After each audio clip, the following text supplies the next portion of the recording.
Welcome to the Casting Across Fly Fishing Podcast. I'm Matthew of castingacross.com, where I explore the quarry and culture of fly fishing. Merry Christmas. If you're listening to this on the day that it comes out, it is Christmas 2025. But if you're listening to it in days, weeks, or even months in the future, Merry Christmas still. I think the incarnation is worth celebrating 365 days a year. I know I do. Well, I am going back into a practice that I had done a few times in the early years of casting across for Christmas, and that is go to the public domain and read something that I think is worth reading and worth listening to, but just kind of changing the pace of what I usually do on casting across. Now today, for this reading, I'm going to go to an essay by Colonel E.Z.C. Judson, aka Ned Buntline, and this was found in Charles F. Orvis's 1883 Fishing with the Fly.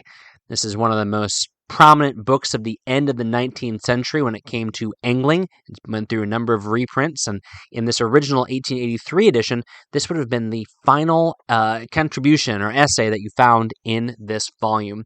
So I think you'll enjoy it. There's some things that are certainly pertinent to today. Fly Fishing by Colonel E.Z.C. Judson. Fishermen are born such, not made. That is my private opinion, publicly expressed. It is founded upon the experience of a full half a century on ocean, lake, river, and brook. I have taken a mature man with me on a fishing trip who had never cast a line in pleasant places, lent him rod and tackle, made a few casts in his presence, caught perhaps a half a dozen trout, and then watched his imitative power combined with the tact born in him. If he was one of the right sort, he would go right on improving every hour, and in a little while begin to fill his creel with the best of us. My personal knowledge of fish and fishing began early. My father had a few superiors as an angler, and trouting was his specialty. He made his own rods, lines, and flies. The first was an tapering ashen pole, generally about 10 feet long, scraped, oiled, and varnished, till it was as smooth and bright as glass. The line was made from horsehair and braided with a care and patience that used to be a wonder to me. The blue jay, the red-headed woodpecker, the pheasant, and wood duck were shot for fly feathers. When I was a wee toddler in skirts, I used to hold hooks and snells and play at helping papa. All this was done here at the head of the Delaware, where both my father and myself were born. But a change came. When I was about 6 years old, my father bought a large tract of wild land in the wildest part of Wayne County, Pennsylvania, and settled on it. The Lackawaxen Creek ran right through it, and that lovely stream was literally alive with speckled trout. From all day we entered our log house there, I was a fisher boy. I caught trout every day in the summer, for a big spring rose within a rod of the house, and from it ran a lovely brook to the main stream, 10 rods away, and even a pinhook and linen thread would draw them out. As I grew older, I would go with my father to the big eddies and deep holes, where he would lure the largest to his fly, and I was only too utterly happy when allowed to wade waist deep in the water to carry or float his string of trout toward home. Since then, never a summer has passed, except when actively engaged in naval or military service for my country, that has not found me fishing somewhere. I have covered the best waters in Maine, New Hampshire, and Vermont. Canada and British provinces know me of old. California, Oregon, and British Columbia, all along the Big Rockies, have seen me testing flies and bait. The former often tied rudely on the spur of necessity, but generally very effectively. For where trout are very plenty, food is scarce, and they will bite at anything. I speak of trout mostly, for that is my favorite fish. Salmon next, although the work comes in when you strike anything over 8 or 10 pounds, and sport degenerates when it becomes labor. I have heard of labors of love, but I never took stock in anything of the kind. In all this active pescatorial life, I have studied fishermen as well as fish, and I have come to the conclusion, which opens this article, that fishermen are born for it and can't be manufactured out of raw material. I have felt thankful to our Father above that 9 out of 10 of the tourists who take to the streams in easy reach are indifferent fishermen, for thereby the streams still contain fish. Were all who fish in them skillful and hoggish, in a little while there would be no fishing except in faraway places, difficult to reach. I do not claim to hold a master's degree as a fly fisherman. I do delight in the art, for one of the arts and sciences it surely is. I have bowed my head in reverence before the skilled hand of my dear friend, George Dawson, now beside the bright waters of the happy land above. I have stood silent and pleased while Seth Green deftly made casts which I could only feebly imitate. Yet those who know me best say that I can use a fly rod and catch trout and salmon therewith. So I essay a few words on the subject, speaking only from my own experience. I have never been observant enough to see a trout strike a fly with his tail, drown it, and then eat it. I always take a trout in the mouth on the fly, generally hooked in the upper lip, showing that he does his part of the business in a straightforward way and does not come tail first to the lure. I own to be a little particular about my rod, the middle joint not too limber, but with backbone as well as spring. It suits me if it tapers so as to describe a perfect arc when the tip is brought near the butt. I specify no makers, though I own to favorites in that line. I wish to make no petty jealousies here.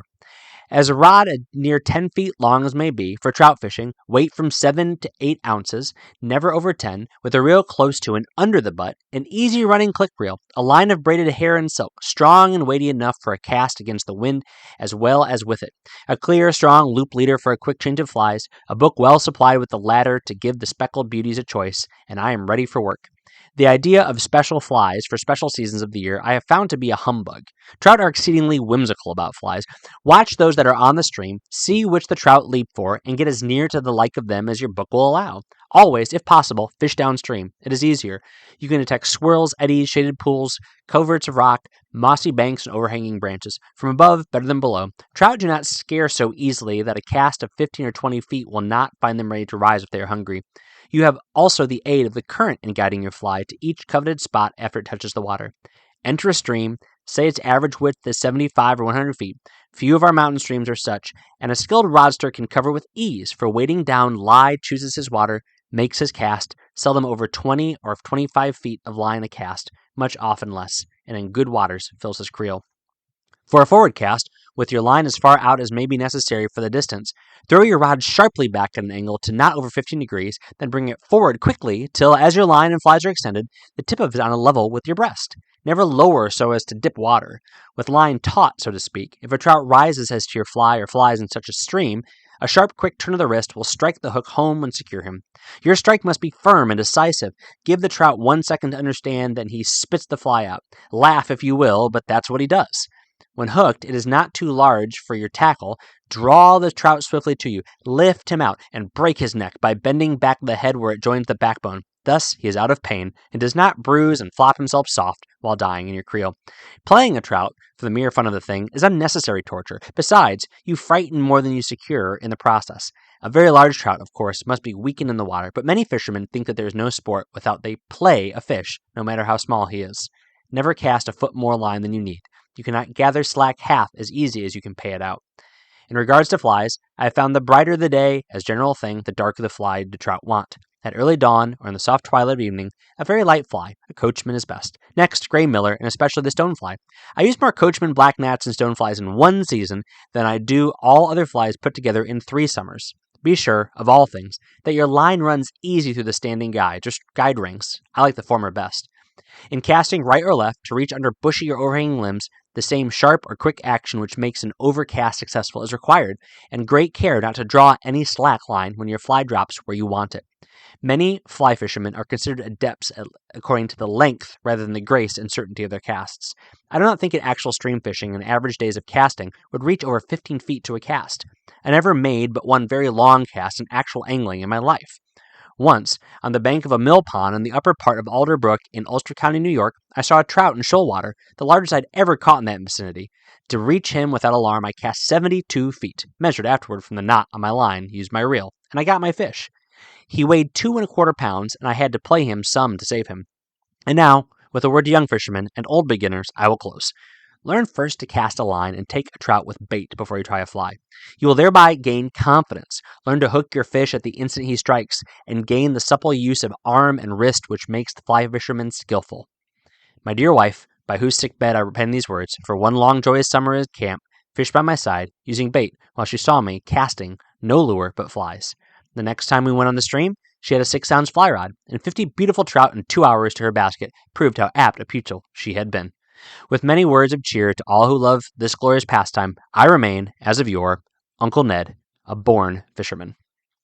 There you have it. Once again, that is Fly Fishing by Colonel Judson, and that is found in the 1883 edition of Charles Orvis' Fishing with the Fly. You can find that book online pretty easily through the public domain, but you can maybe go out and find yourself a used copy. And as you can see, that was one chapter. It took me about 10 minutes to read it. I know I talk a little bit fast, but there's some really good stuff in there that is, in some senses, quaint, in some ways, common sense, and in other ways, particularly insightful. Just the common sense, almost proverbial nature of that essay is one of the things that I have always enjoyed about it. With that, I'm going to begin to wrap up this week's podcast episode. Like I said, I got places to be. This week on Casting Across, the first article is called Talking Books with the Fly Fishing Consultant. Last week, in my recommendation, I alluded to the fact that Rob Snow White's Fly Fishing Consultant podcast came out with an episode where Rob interviewed me about fly fishing books. You hear me talk about that all the time. Now you get to hear someone ask me questions about that. So there's a link and actually a direct play button right there on that article in Casting Across to get to Rob's podcast, where we talk for about an hour and a half about fly fishing books, among a number of other things. Wednesday's article is called Joy Seen and Known. Joy Seen and Known. And this is what it said. It's really short. Fly fishers should understand joy as well as anyone. Joy is less about outcomes as it is about opportunity. Or, true anglers celebrate fishing with a similar perspective whether they're catching fish or not.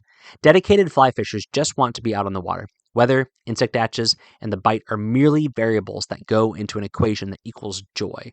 This culture conflates joy with happiness. Here's the problem with that. Happiness depends on you. You establish a list of conditions or adopt a series of expectations from someone else. Anything short of that, and happiness dissipates. Happiness is fine and good, but you can't count on it any more than you can count on the fish to cooperate. Joy only has one condition, one expectation. It is enjoying what is true, good, and beautiful. The ethos of fly fishing, among many other outdoor pursuits, prioritizes the joy of observing heaven and nature. The fields and floods, rocks, hills, and plains, where trout may be found, inspire wonder. Happiness may elude you, but the joy is always there.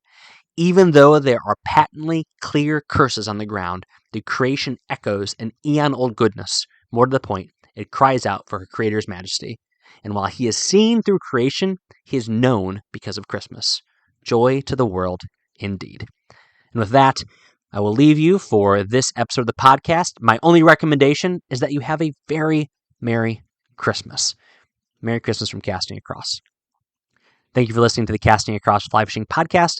Please subscribe to your favorite podcast app. Rate the podcast in Apple Podcasts and Spotify. Then head over to castingacross.com for 3 posts a week on the people, places, and things that go into the pursuit of fish.